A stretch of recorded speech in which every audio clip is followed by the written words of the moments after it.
iwo. So ekintu ky'empisa abayizi abamu bagamba nti oyo ayina empisa abafala si bwe kiri. Gwe oba n'empisa ng'ogondera amateeka g'essomero bo banno bagamba oli fala naye ate nga gwe abeera ku mulamwa. Oyo atagondera mateeka nga ye alaba nti waakabi ate oyo ensi emuyisa bubi mu maaso ate akiraba eyo mu maaso naye kati wano oba tosobola kikolaki oba tosobola kiraba.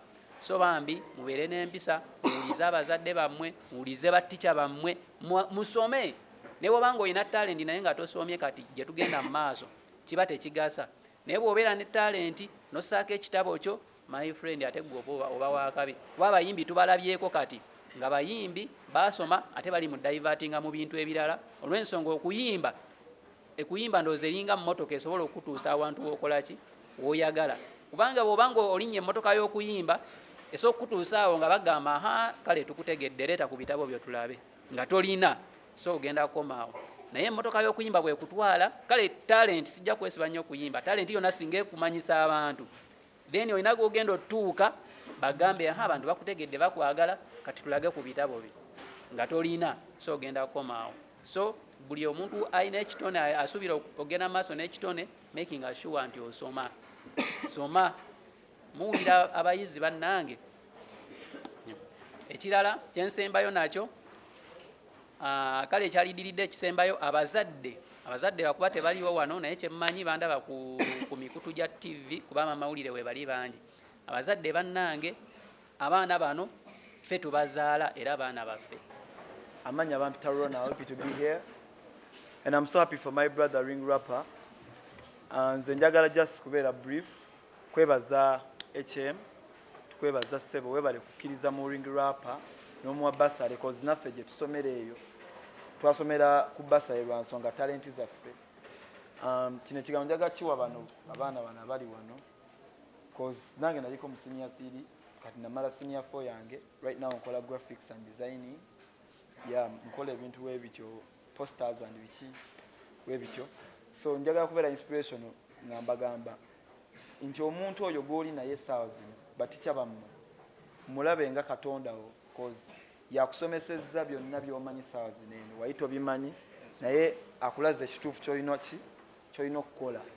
Right now Ring Rapper waakabi mumwagala lwa nsonga alina ki talent era waliyo n'omwana ali eyo nga alinga Ring Rapper naye nga talina chance ng'eya Ring Rapper. So kyembasaba kimu mubeere bampisa kuba naffe ekituusiza waneno mpisa tuli nnyonnyonyi lwa mpisa zaffe. Right now ntudde waneno nammwe lwa mpisa zange era singa nali waggume singa siri wano nammwe. So kyembasaba tubeere kamu mwesige Katonda ajja batuusa we mwagala wonna okubeera. Sigadde nze vibes from Kiroto.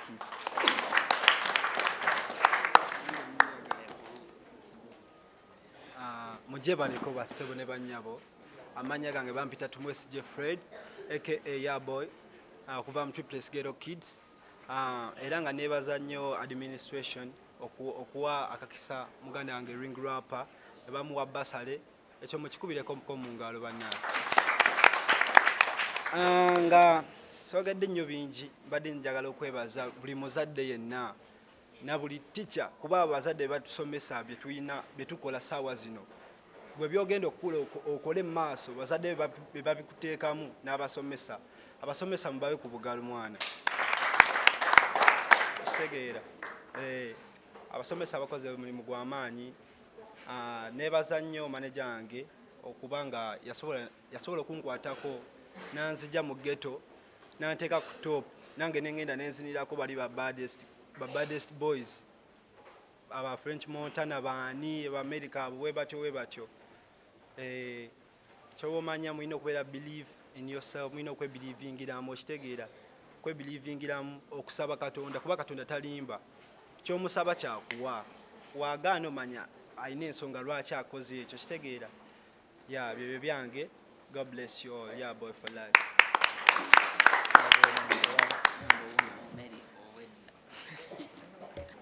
As we're winding up, the most important thing of all this, giving Ring Rapper a bursary and whatsoever, the most important thing as a school, we wanted to show him and show the rest of the world that however much he's becoming a superstar, education is the most important thing. You can become an artist, you can get almost all the money, but at the end of it all, education is going to be the most important thing. That's why we decided to give him a bursary to study from senior 3 up to senior 6. Talent, he will achieve the best. So I call upon the rest of the students of Omwana High School to pick a leaf, be inspired from Ring Rapper. I'm sure you'll achieve the best. Another thing is, we have not given him the bursary because he's the most talented in the school. We have a lot of talents. We have a lot of students who have got different talents and better talents even in music than Ring Rapper. But the reason is because of discipline. As a matter of fact, Ring Rapper is disciplined. When he comes to greet me, by the way, when I find him on compound, he greets you as if he's greeting a minister. The rest of the teachers can bear me witness. So because of the discipline he has, we were forced. We have other students who have good talent, but we have not done all this. So we are doing it in the name of discipline. So I call upon the rest of the students in Omwana High School and the rest of our schools, please, discipline is going to be the key to success. Celebrity track kwetuli onako olwalero, and of course Alan Cruz is my name alongside Patricia. Onako olwalero tuli ku Omwana High, and of course the young and talented Ring Rapper awereddwa Basale. Onako olwalero kitegeeza ki eri omwana asoma, kitegeeza talanta yo esobola okutuusawo nawo oyagala. So omwana mbo omuvubuka alaba program eno onako olwalero ku BBS Faira nyenga okutegeeza nti osobola okubeera ekyo ky'oyagala singa osigala mu ssomero, ate singa ng'olina ekitone essomero lisobola okuba nga likuyambako. Nammwe amasomero ag'enjawulo osobola okuba nga ate munnange okukwatira ku baana abalina talenta mu ssomero lyo HM wamu nannyini ssomero, ekiwadde example nnungi nnyo eri abayizi n'abazadde abatulaba essaawa zino olunaku olwaleero. Ring Rapper, yo sooka obuze kubatulaba ku BBS Faina. ya abatulaba ku BBS Faina mbatumiddeko mwebala nnyo okuwagira music industry Uganda, young generation fenna yo Ring Rapper ratata.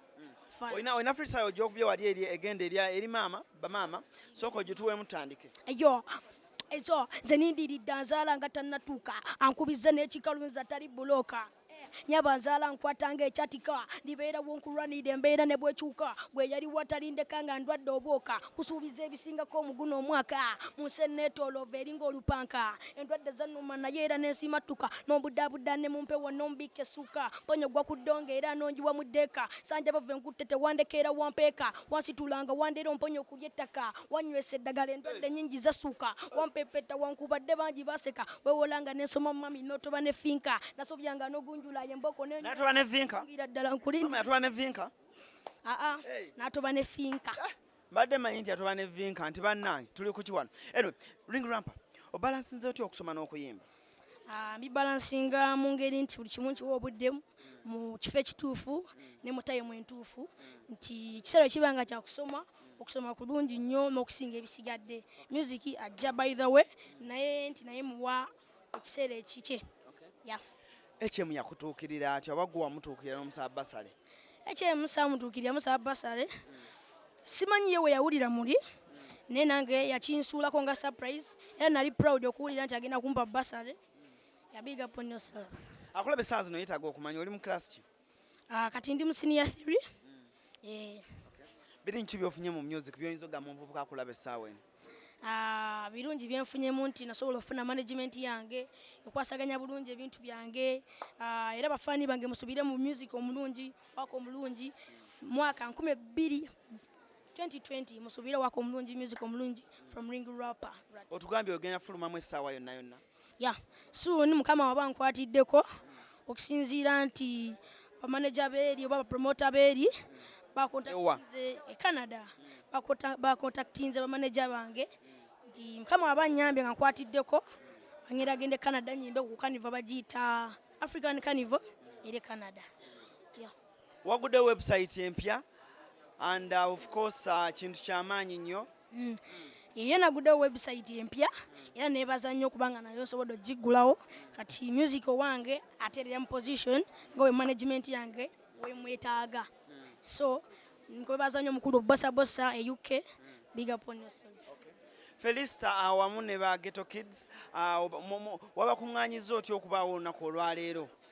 Ekisooka mikwano gyange ekirala bakwatagana ne management yange nti buli omu abeererawo munne mu kaseera akeetaagisa nti era mbebaza nnyo ne baza Felista ne baza ba Ghetto Kids. Felista sokoje, Felista jangu sokoje jangu eno. Felicita Brighton oli otya? ndi oli otya? Ndi mama Brighton. Oli bulungi?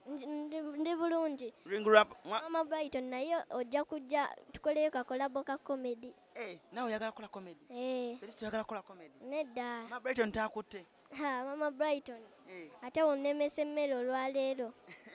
Kale Felicita sooka ombuulire mumaze ebbanga ki nga muli ba mikwano ne ring rap? Bulijjo tuli ba mikwano. Okay. Kiki oyagala okugamba omuvubuka akulaba essaawa zino kuba ring rap yatubuulidde advantage eziri mu kusoma sooka obuulire omuvubuka akulaba essaawa zino advantage ki eziri mu kusoma? Bandaba munyiikire okusoma kubanga naffe tuli ba superstar naye tusoma. N'abazadde bonna bw'oba omanyi nti olina omwana ng'alina ekitone muzzeemu amaanyi asobole okulaakulanya ekitone kye. Ani asinga okuzzaamu amaanyi ennaku zino? Mama Brighton yanzizaamu amaanyi kubanga asesa. Akusesa? Okay, ring rapper. Anji? Kiki oyinza okugamba Felicita kuba yakyali mu primary? Felicita kyenyinza omugamba kimu asigale ng'alina faith mu ye, asigale nga yeebiriivingiramu ku buli kimu kisoboka. Senior theory si nti kyamaanyi nnyo, nange nasoma busomi. Yeah.